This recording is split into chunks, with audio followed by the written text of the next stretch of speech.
Hi guys, magandang umaga po sa inyo lahat. Pamilya ni Orly Gotesa, tinakot na ng sindikatong gobyernong ito at iba pang mga witness. Ayon po ito kay Senator Amy Marcos. Ito na po yung sinasabi ko nakaraan, at mariing sinasabi ni Senator Amy, sigurado daw siya dyan, kaya't abangan nyo. Sinabi ko na po ito nakaraang vlog ko. Actually, mamaya po, i-refresh ko sa inyo. Pero bago yan, inaanyayahan ko po kayo na mag-like dito po sa videong ito. Importante po ang bawat like nyo. At mag-subscribe na rin po kayo para sa tuwing mag-a-upload ako ng video ay na-update po kayo.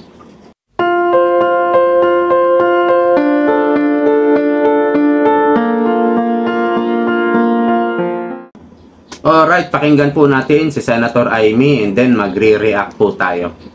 Yun daw ang paputokin, pasabot. Diba? At saka, yung 17 congressman na lang ang hahatakin. Uy! Hindi na star witness ang aking pinsan. Uy! Yun ata yung original plan eh. You have information na hindi po darating si Congressman. Bago ata isip, nahiya din. Hoy, tamba! Akala mo magogoyo mo kami? Star witness pa ang gusto mo? Yan daw ang original plan eh. Hindi kinagat ng tao. Wala na talagang kahihiyan na nararamdaman sa balat itong si Tambaloslos. Ganyan ba kakapal ang balat ng mga buhaya? Ganyan po ang klase ng mga magnanakaw at miyembro ng sindikato dito sa gobyernong ito. Mga animal kayo. Star witness pa? Mukha mo! Sa sarili. Nagbago ang isip, hindi na a-attend ang information ninyo. Kasi ang dating narinig ko, magiging state witness, siya ang magiging star witness, bibigyan ng witness protection. Pwede ba naman yun? Inuloko na tayo ng lubus-lubusan.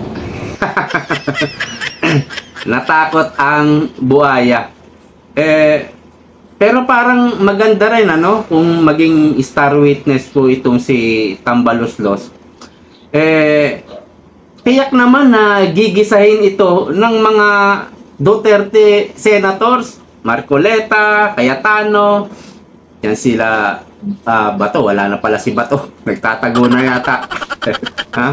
Sila Bongo, Robin Padilla, Villanueva, Jinggoy, mga Duterte senators. Hindi siya makakalusot at baka kabahan pa si Tamba at sa sobrang kaba ni Tambaloslos, baka maikanta niya pa si Bongbong Marcos. Malay mo, sobrang kaba, nadulas. Ang mastermind po talaga ay si Presidente. Patay! Takot din yan. Kasi Tambaloslos, matapang lang yan dahil nakapwesto pa. 2 taon at kalahati na lang ang itatagal nyo dyan. Sigurado naman mawawala kayo sa kapangyarihan at may ibang papalit sa inyo. Sigurado po yan. Di kayo mananatiling forever dyan sa Malacanang. Baka sabihin nga ni Tamba, yes, Your Honor, si Presidente po talaga ang mastermind. Sa sobrang kaba tiyak na gigisahin yan ni Marcoleta. Hindi uubra yan. Star witness ka ba? Sige, tignan natin kung nagsasabi ka ng totoo. Malalaman natin. Sasabihin ni BBM, bukin na to. Gawin kan. Sasabihin ni BBM, nadulas si BBM pala ang tunay na mastermind. Nalete na, fisting yawa katamba. Tuloy natin. Thank you, ma'am. Yeah, but that's the original plan. But that's not what's gonna happen. Ang mangyayari ngayon, magre-recant ang mga testigo. Panoorin ninyo, sigurado ako dyan. Nako!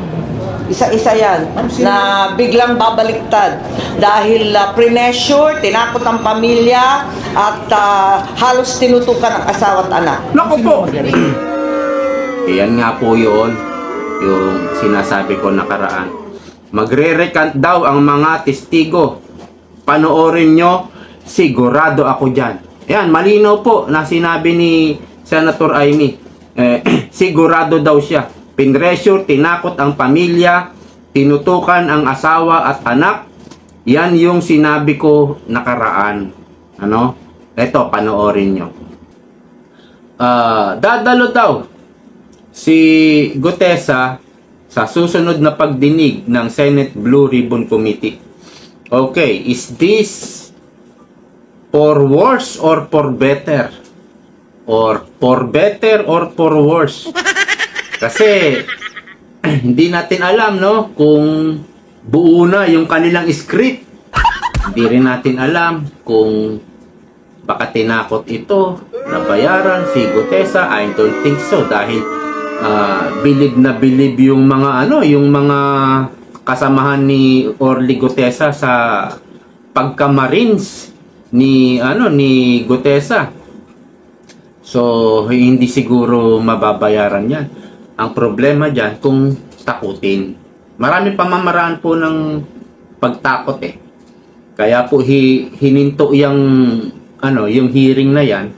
Baka sakali makausap nila si Gutesa kung ano man gawin, lahat ng paraan para bumaliktad lang. Pag bumaliktad, ligtas na si Tambak. Ganyan po iyan. Ngayon, kung a-attend po itong mga congressman, si Tamba, Saldico, at yung 17 congressman, is this for better or for worse? Baka meron na nga silang script na naluto na nila at ang gagawin ni Lacson, ni Soto, lilinisin itong mga congressman. Wala namang mga hawak na na mga ebidensya. Dapat nandyan din yung mga diskaya dahil diskaya ang nagturo sa mga congressman na yon, 17 congressman.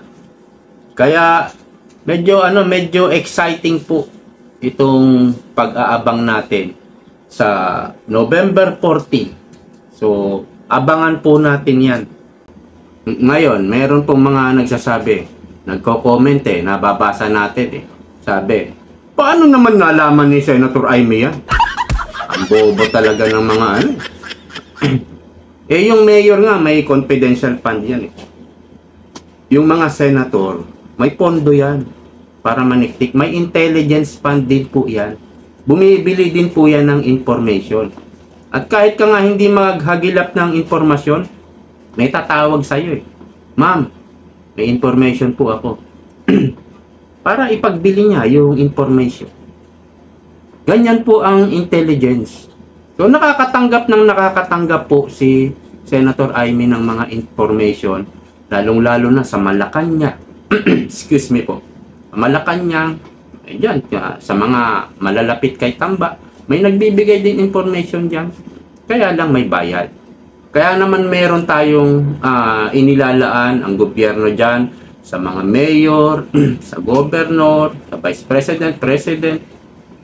Yung presidente lang natin ang walang alam to the fact na 5 billion ang kanyang confidential fund every year. Pero ginagamit ba? Hindi. Shoot po sa bulsa sinasabi niya, hindi ko alam to, hindi ko alam. Hindi niya alam yung mga nangyayari. Hindi niya alam.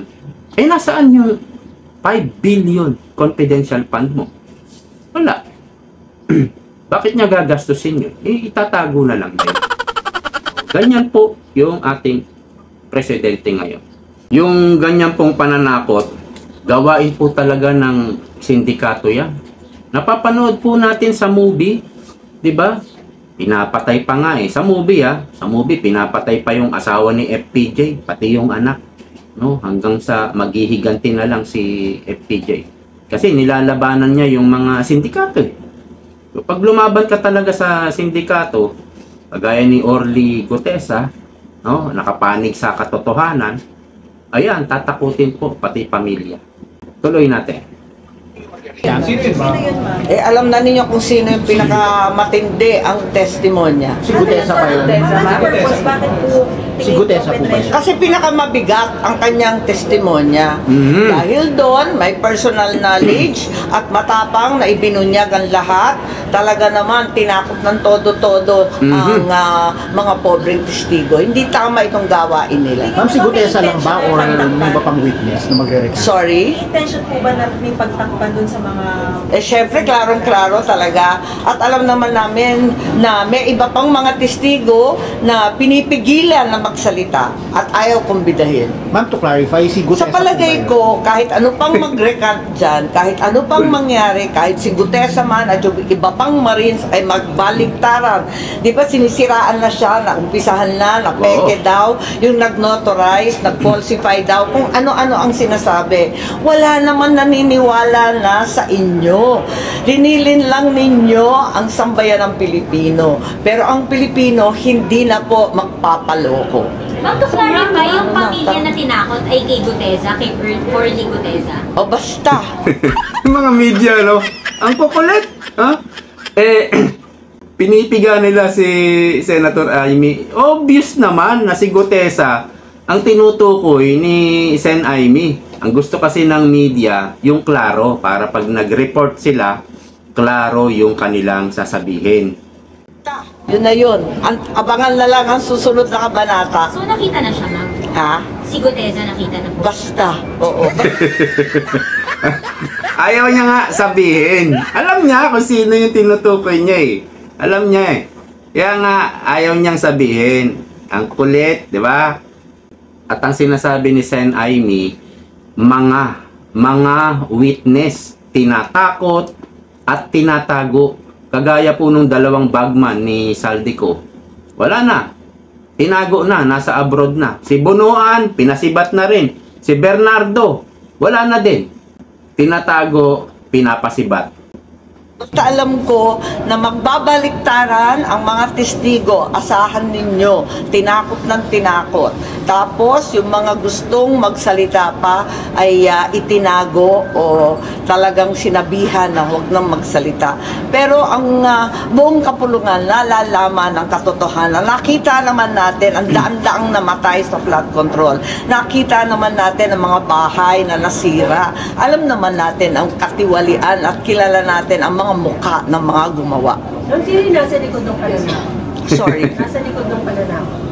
Oo naman. Sino? Sino? Hindi ko alam. Yung mga kaya manakot at yung mga takot na sila ang madadali. Ang kapalit talaga ng mga media. Sino daw yung nasa likod ng pananakot? Ayaw nga sabihin eh, ni Senator Amy. Sino ba ang ikinanta ni Gutesa? Dalawa lang naman eh. Saldico at si Martin Romualdez. At sila po ay sindikato nga po yan eh. Yung nasa gobyerno eh. So, yung nasa likod ng pananakot, yung sindikato. Yung sindikato. At may mga pinuno po yan. Yung mga mastermind ng sindikato. Kilala nyo na. Si Romualdez. Yun po yung nananakot. Siyempre, ayaw lang banggitin ni Senator Amy. At yung isa pang mastermind, ayaw din niya siyempre banggitin. Kapatid niya yun eh. No? So, mga media, yung sindikato po, yung nananakot. Okay? Guys, pansinin nyo. Walang accomplishment, walang nagagawa ang administrasyon po ni Bongbong Marcos. Yung cabinet meeting, wala na rin po. Pero I'm sure, palaging nagmi-meeting po itong grupo ng sindikato sa Malacanang habang nagmamamam yan, habang sumisinghot. Nagmi-meeting po yan. Pero hindi para pag-usapan kung paano malalabanan ang kahirapan, paano mapaparami ang trabaho, paano mapaparami ang ani ng palay, ang ani ng gulay, kumbaga mapapasigla yung agriculture, paano mapapaunlad ang negosyo, di ba nung kampanya, laging nababanggit ni PBBM yung MSME, di ba? Multi, small, medium entrepreneur. Natatandaan nyo yan? Laging sinasabi ni BBM yan nung mga interview nung kampanya. Di ba? Pasisiglahin niya, tutulungan niya ang small, medium entrepreneur. Nagawa ba niya yan? Yan lang po ang isa sa mga pangako, sa dami ng pangako ni BBM na hindi naman niya natupad. So, wala pong mga pag-aaral, walang pagpaplano kung paano matutugunan ang kakulangan sa energy, kakulangan sa supply ng tubig, marami pa dyan, di ba? Mahina ang pressure, marami nawawalan ng tubig. So, meron po tayong crisis. Siya rin nagsabi niyan, si BBM. Meron tayong crisis pagdating sa tubig. At ito pa, itong health system ng Pilipinas. Ha? Meron bang plano ang Bongbong Marcos government para mapalakas ang health system? Education. Ha? Education. Tignan niyo po. Nakapokus tayo sa flood control. Nakapokus tayo sa mga bangayan ng mga politiko.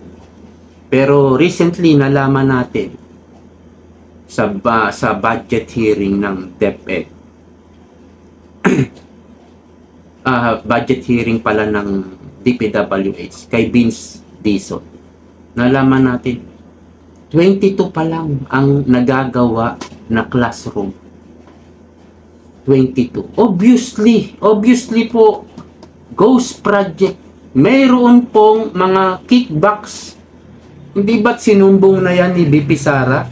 Yung 5 billion hinihingi sa kanya ng 2 congressman na inutusan ni Martin Romualdez. Hindi ibinigay ni BP Sara. Hindi pwede. Nagbago na ng secretary. Take note si BP Sara last year 2024 pa umalis. April yata yon. I will be thankful kung i-correct niya ako kung mali ako. April yata yon nag-resign si BP Sara. So mahigit 1 taon na. Wala na pong kinalaman si BP Sara dyan sa mga ghost project ng classrooms. Pero ang tanong, ano ginawa ni Bongbong Marcos? Meron ba siyang nakitaan ba natin? Naringgan ba natin si Bongbong Marcos na nagalit dyan? Ha? Ano ginawa? Pinansin niya ba yan? Wala. Wala. Bakit? Bakit kaya? Ang tanong. Nakinabang ba? Parang itong 46 maletang pera. Yung 11 ba yun? 10 o 11 kay Saldico. Yung 35 kay Romualdez. Doon sa 35, solo lang ba ni Romualdez yun? 35 na maleta. Isang delivery lang yan, Solo lang ba ni Tambak? Hindi siguro. Itong ghost project sa classrooms, siguradong may kickbacks dyan. 20%, 25%, up to 30%. Bakit walang kibo ang presidente natin dyan? Alam nyo na. Alam nyo na. So, ito ngang small, medium entrepreneur, pangako ni Bongbong na susuportahan, walay, no? Paano matutugunan ang energy, 'di ba? Pinag-uusapan yung energy nung kampanya niya. May crisis daw tayo sa tubig. Ito pa, health system. Imbis na palawigin, kinuhaan pa yung PhilHealth ng 60 billion. Ang tanong, naibalik na ba? Kasi nagsabi si Presidente, ibabalik daw. Saan kukunin yung perang 60 billion na ibabalik daw? Sa 2026 budget ba? Paano kung yung 60 billion na ibulsa nyo na? Dapat, kung ibabalik, manggagaling sa bulsa nyo. Diba? Lugig-lugi tayo, kababayan. Ha? Yung 60 billion na ibulsa nila, tas ibabalik daw, kukuha sa 2026 budget. Antindi ng panggugoyo, pangbubudol na ginagawa sa atin. So, paano mapapaunlad ang ekonomiya? Pinag-uusapan ba nila yan? Hindi. Malamang hindi. Wala na ang cabinet meeting At bumagsak na nga po ang ating ekonomiya. So, hindi po yan ang pinag-uusapan nila. Ang pinag-uusapan nila, paano nila makakasuhan, mapapakulong ang mga kalaban. Yan ang mga pinagmimitingan ng mga yan habang tumotoma. Paano nila malulusutan yung kanilang ginawang pagnanakaw, pandarambong sa pera ng bayan. At paano ulit sila makakapagnakaw sa 2026 budget. Yan po ang mga usap-usapan nila. Sigurado po ako dyan. Yan po ang mga pinagkikwentuhan nila habang nasa Malacanang o kaya habang nasa abroad, pag may trip abroad, habang nasa eroplano, habang nasa helicopter, kung saan ba tayo magkakapera. Ito pa matindi, nakaraan may balita na nagdeklara ng state of calamity for 1 year si Bongbong Marcos. Ano ibig sabihin yan? Pondo po yan. Pondo. So, ang corruption po, manggagaling po yan o mag-uumpisa yan pag mayroon ng inilabas na pondo ang DBM. Okay? So, kung ikaw mangungurakot ka, ang iisipin mo unang-una, paano makakapaglabas ng pondo ang DBM? Una, proyekto, programa, yung mga pagbili, pag-purchase ng mga gamit. So, doon po magkakaroon ng pangungurakot, pagnanakaw, korupsyon. Doon mag-uumpisa. Kailangan gagawa ka muna ng proyekto or programa. Isa po ito sa programa, State of Calamity for 1 year. First time po yan. First time. The source of corruption na naman po yan. Galing, di ba? Ngayon, pag na-release yung pondo na yan, mayroon bang accountability? Excuse me. Meron bang magiging accountability dyan? Transparency? Makikita ba natin na lahat itinutulong sa mga nasalanta? Lahat ibinibigay. Makikita ba natin? Hindi. Matagal na pong walang accountability at transparency itong gobyernong ito. Wala po tayong nakikita. Ilan? Magkano ang pondo, budget ng Office of the President? Magkano ang budget ng DSWD? I-google nyo na lang. Tapos mag-isip-isip kayo. Saan napunta? Parang sobrang dami naman ng pondo, tas parang wala naman. Wala po tayong nakikita na accomplishment. Kasi busy po ang gobyerno kung paano sila makakapagkurakot at kung paano nila malulusutan ang kanilang kinurakot at kung paano nila makakasuhan, mapapakulong ang kanilang mga kalaban. So, yan po. Yan po ang mga ginagawa ng mga leader ng ating gobyerno. Alright, hanggang dito na lamang po. Sa mga hindi pa po nagsusubscribe, mag-subscribe na po kayo. At kung gusto nyong mag-join dito po sa ating channel, pindutin nyo lang yung join. Alright, salamat. See you po next time. Bye-bye. Love you.